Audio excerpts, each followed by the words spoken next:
This review is going to receive mixed opinions from you lot as it's an acclaimed game, and as we know, about 70 to 80% of acclaimed games suck from our experiences. But, to put this video into a positive sense, this game is actually decent, so let's get into it. Revolt's concept is pretty simple. It's a Mario Kart style racing where you take control of little toy RC cars. Sounds basic, yes, but this game has more than enough features to make it stand out from other races of the time.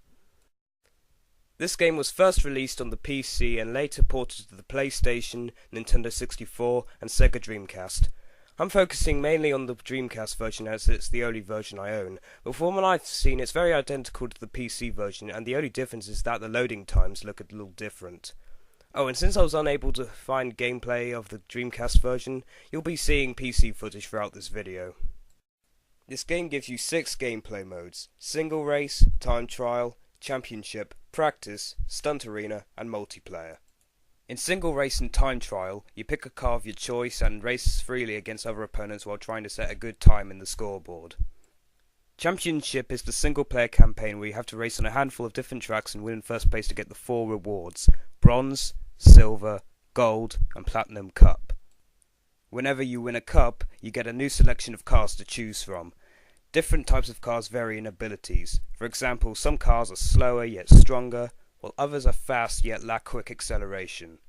Practice mode is just single race but without opponents and time being recorded. Pretty useful if you're bad at a track and you need to train for it.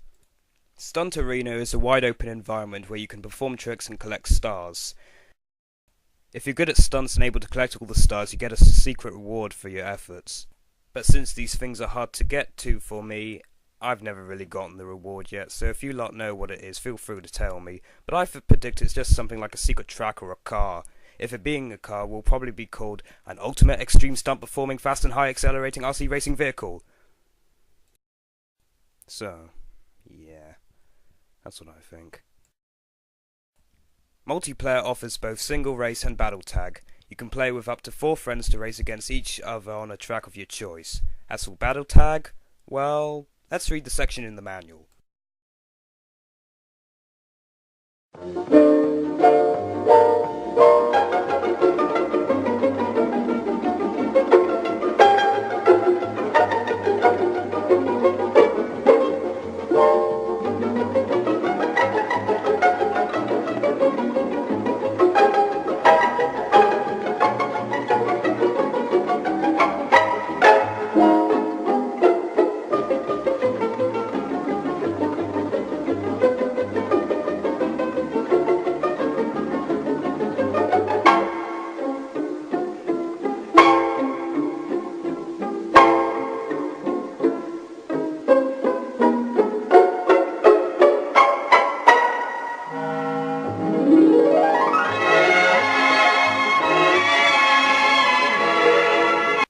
Everybody got that?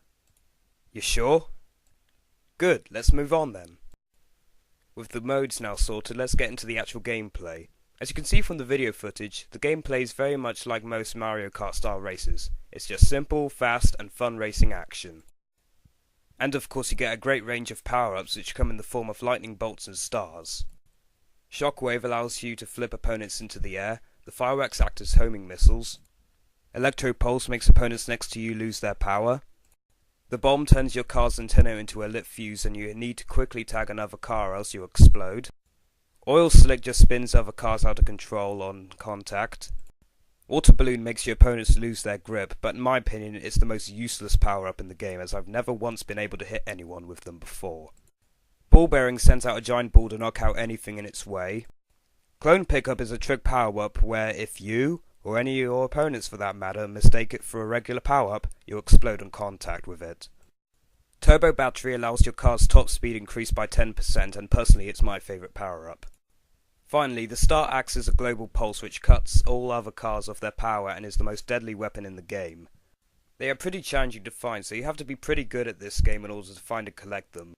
Although this game plays like your average Mario Kart style game, there are unfortunately a few small flaws with the gameplay. For example, it's using true RC physics, which might sound cool in the back of the box, but this means you'll have to accept that you're going to be spinning out of control a lot in this game. When you hit a wall or something, you often lose control of your car and spin out of control towards the opposite direction. While in other levels, like the supermarket, which have some icy sections, you're probably going to get very frustrated when the controls become very loose on the slippery surface. Oh, and oil slicks on the icy sections even make the controls even more loose, so it's pretty rough. Fortunately, you can overcome this problem as some of the bigger, taller vehicles have better resistance against slippery surfaces, so you'll be able to get through better.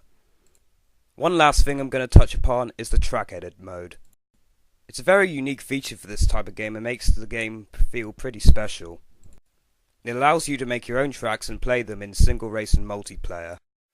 It also adds the game replay value as there are many ways to construct a track of your own. Also, this game has a strange feature where you can flip tracks. You can play them upside down or reflected. An interesting concept, but it's pretty confusing playing the game upside down. Overall, I highly recommend this game for those seeking a fun racer, and I feel that if you are going to play a console version, stick to the Dreamcast. It's closer to the PC and doesn't have the toned down visuals of the PlayStation or Nintendo 64 versions. Also, if you're a fan of the game, you will be pleased to hear, although Acclaim is now bankrupt, Throwback Entertainment now own the rights to Revolt and promise that a next-gen version is on the way.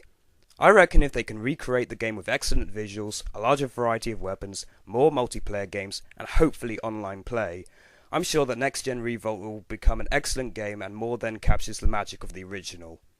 Revolt, an underrated racing gem.